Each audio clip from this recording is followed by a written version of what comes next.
This podcast is dedicated to Hannah and Renee. Hi everyone, Tracy DW here. Every single one of us has that one particular person in our lives with whom we plan and experience all kinds of crazy with. That one person who inspires you to raise your level of expectation, get you out of your comfort zone, to push you beyond your limits and experience that crazy element of yourself and what being alive has to offer. If you don't have a person in your life like this, then may I suggest that you get one? My dear friend Hannah is just that one person in my life. A little dose of crazy every now and then is like chicken soup. It is good for the soul. On the evening of the 8th of September 2022, I picked up my mobile phone and called Hannah. Knowing that she and her family were admirers of the royal family, I knew that she would definitely want to visit London and see the late monarch lying in state. After a brief conversation confirming her intentions, I agreed to go with her, as she had planned to take her children along with her. Having not seen each other since Birmingham 2022 in the summer, I decided it would be a great opportunity to catch up and go for a coffee after the visit. 8 days later, driving on my way home, I had only left work 20 minutes previously when the phone rang. It was Hannah. I answered the call, hands-free of course, and as I listened to her, I began to realise the reality of the context of the unprecedented time that we were living in, where for the past 7 days the country seemed to be in a state of crazy. As Hannah explained her plans to go and begin queuing to get into Westminster Hall that very night, I contemplated the full scale of what my good intentions in supporting her was going to mean for me. You realise that it's going to be up to a 24-hour wait to see the lying in state, I said. They had closed the queue at Southwark Park for 6 hours and formed another queue to wait. They've only just reopened the initial queue and got rid of the backlog, I said. And then I asked her, can you contemplate waiting 6 hours in addition to the 24? Hannah replied almost immediately. My children and I are going no matter what, and being with you, I know it will be crazy, but an amazing experience, because that's exactly what we do together, and that is Tracy. With a deep sigh of resignation, I accepted. I've never been a staunch royalist, so why did I decide to go? Fear and excitement of the challenge of the unknown, to acknowledge that history was taking place and the chance to be a part of it? Or was it an opportunity to carry out some active research in being a participant in a process rather than just a passive observer? It was all these things, but most of all, it was Hannah's comments which brought to the forefront her faith and admiration for who I was and reminded me of the quality and depth of our friendship. And so it was that we met at Victoria Station on Saturday the 17th of September at 2 a.m. And it was there that Hannah and I and her daughter began our journey of crazy. We arrived at Southwark Park to join the queue at 2:40 a.m. Expecting a 3 to 6 hour wait time, we were pleasantly surprised to be moving along and out of this holding area with our wristbands by 3:30. We made our way through Bermondsey, where we did have a 30-minute wait, but then a further wait in London Bridge Park, with an undisturbed view of Tower Bridge, spectacularly lit against the early morning skyline, resplendent in purple lighting to commemorate the late monarch. At around 5:40 a.m., which was the coldest part of the morning, we began to walk at a slow but steady pace, treating ourselves and Hannah's daughter to a mini tour of the South Bank with a view of many of the city's central landmarks: City Hall, HMS Belfast, the Globe Theatre and the Tate Modern, were just a few in view as we walked past London and Southwark bridges. By 11 a.m, we had reached the National Theatre, and by 12:30 we were walking past the London Eye. Hannah and I were full of optimism and realised that our anticipated wait time of 30 hours may be significantly reduced to less than half of that.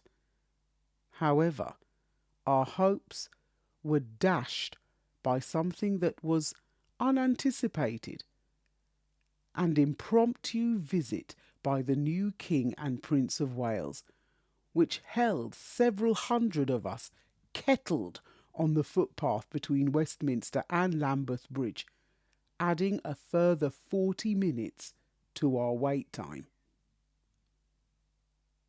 We were finally on the move again, and as we climbed the steps onto Lambeth Bridge, we were greeted by several volunteers who applauded us and said, "Well done for reaching this point.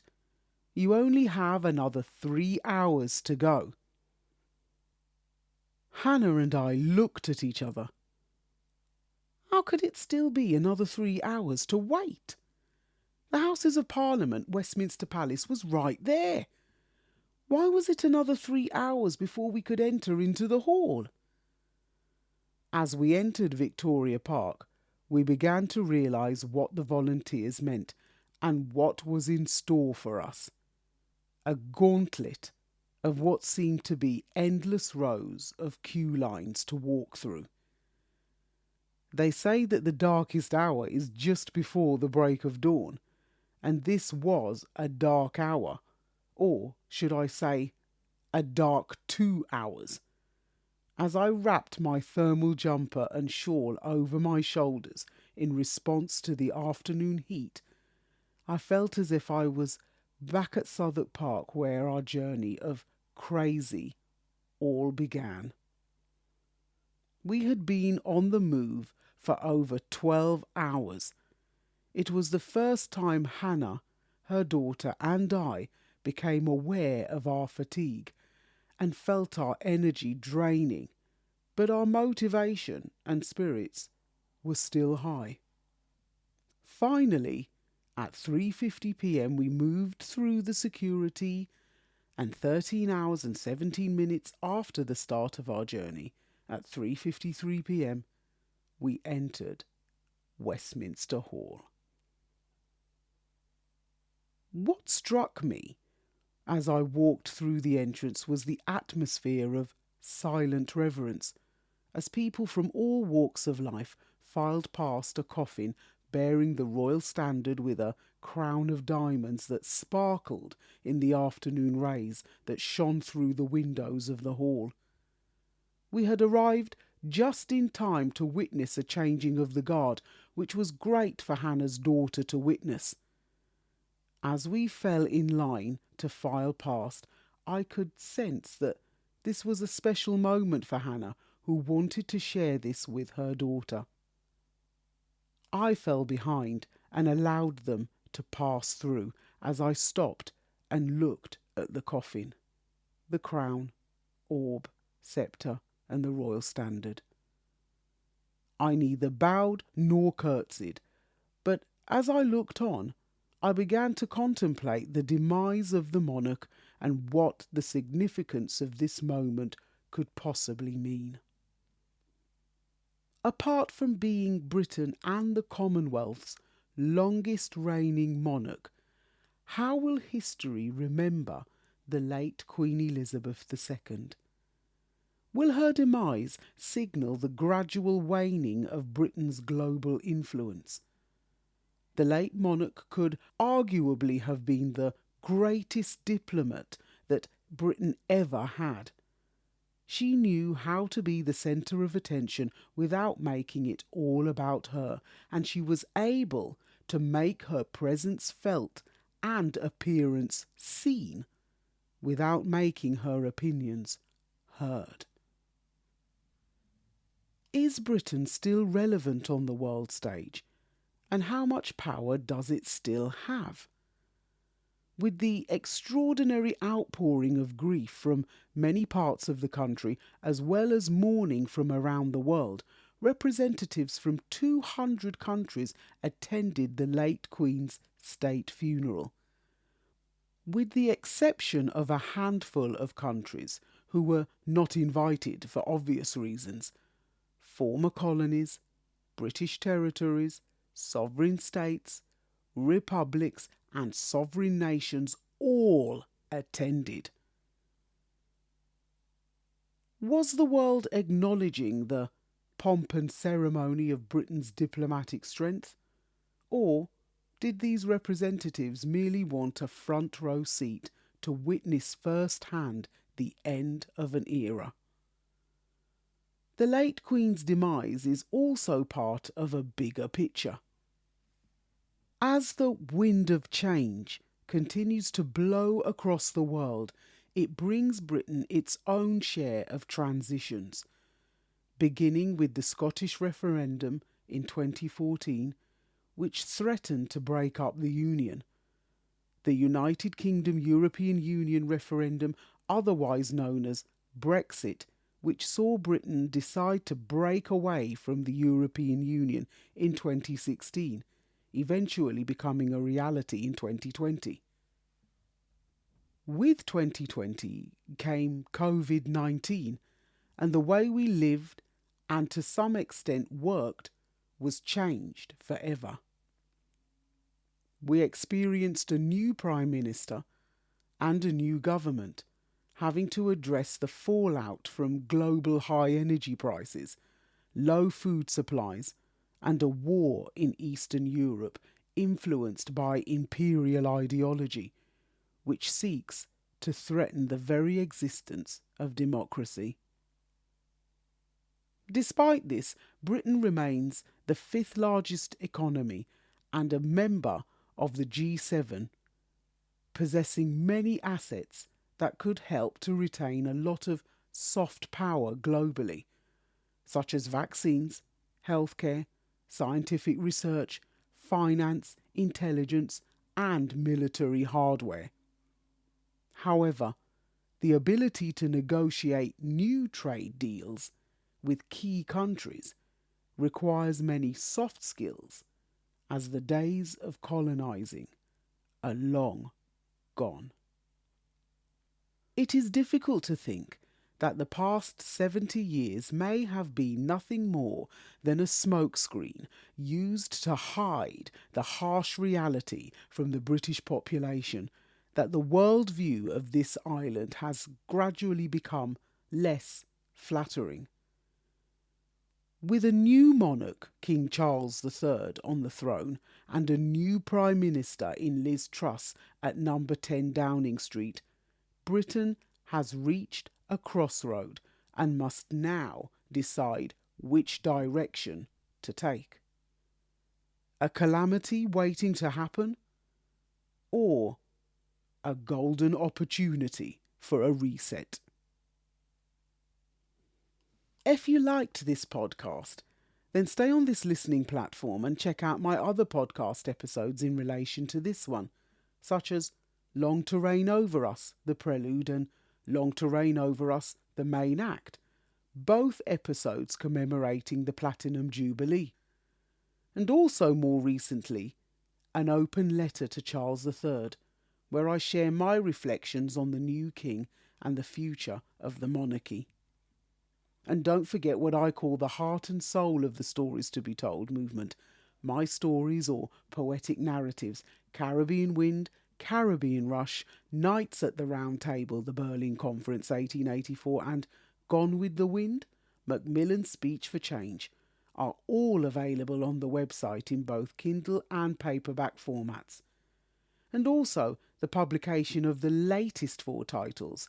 If you want to find out more, just visit storiestobetold.com and check out the learning platforms for The Journey's End, Giving Back Hong Kong, Bite from the Big Apple, A Story for New York, Hope for Zimbabwe, Arise the Phoenix, and A Story for South Africa. The paperbacks and Kindle versions are also live on Amazon. And don't forget to enter the draw for a free copy of Aspiring Authors magazine for Black History Month 2022 if you want to be in with a chance of being my winner for the final month of October. Yes, this promotion is coming to an end, and I'd like to say a huge thank you to all of you who entered. I'd like to say congratulations to Harold and Rima, who are my winners for August and September. A copy of Aspiring Authors is on its way to you. Feel free to like, follow and share us on social media when you visit the website. Just click onto whichever social media link you'd like to follow us on. And as always, it's a pleasure and a privilege to share my learning journey with you in this podcast series, and I encourage you to either begin or continue your own. History is a matter of fact or perspective. I'm Tracy DW, and this is a Stories to be Told podcast. Stay safe, stay well, stay blessed. Thanks so much for listening, and I'll see you on the next page.